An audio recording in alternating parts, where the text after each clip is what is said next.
کومو صحابه کرامو چې حبشې ته هجرت کړی د هغوی یو عجیبه قصه د جابر رضی الله عنه روایت ته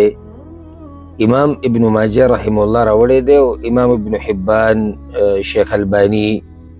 او بعضو نور محدثینو رحمهم الله هغوی د حدیث ته روایت ته صحیح ویلی دي. جابر رضی الله عنه دا وی کله چې د مهاجرین رالو د حبشې نه مدینې ته نو رسول صلی الله علیه وسلم ته تپوس کوي تاسو هلته عجیبه څه لیدلي دي؟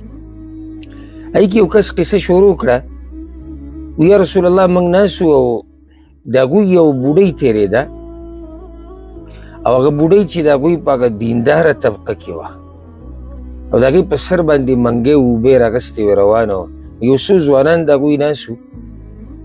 هغوی کې یو راپاڅېدو او دی له یې د دې ولو په دې منځ کې دیکه ورکړه. دا بوډۍ راولېده او هغه منګی هم راولېدو، منګی ترې مات شو او دا بوډۍ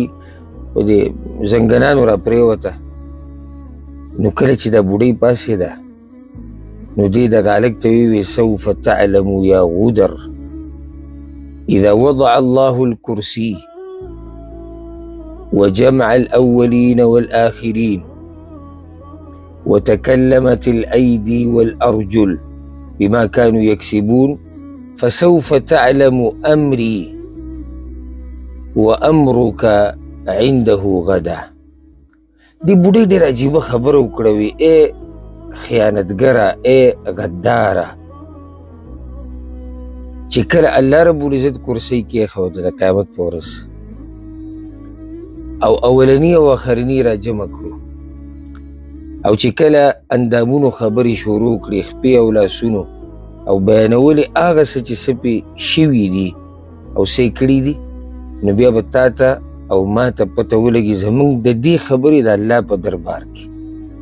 د الله په نیز. رسول صلی الله علیه وسلم بیا دا خبره وکړه وی رښتیا ویلي دي هغه بوډۍ الله رب العزت به څنګه یو امت پاک کی د ګناهونو نه او د خباثتونو نه چې په هغې کې د کمزوري دپاره د زورور نه حق نه اخیستی کېږي. هسې دا خبره ډېره د سوچ ده چې سبا به پته ولګي زما او ستا د خبرې. یوازې د دغې بوډۍ د خبرې به پته نه لګي، یوازې د دغه ځوان چې هغې له دیکه ورکړې و د هغې د خبرې پته به نه لګي، زما او ستا به هم سبا پته ولګي. سبا ما ورته پوه شو خو هغه ورځ که یو کس پوه هم شي څه فایده وله نه ورکوي. سبا به هر څه موږ وینو او د سترګو په مخ کې به یې وینو او څه چې موږ کړي دي او څه چې موږ کرلي دي هغه هر څه به وینو، خو دا دی چې هلته بیا دا لیده فایده نه ورکوي.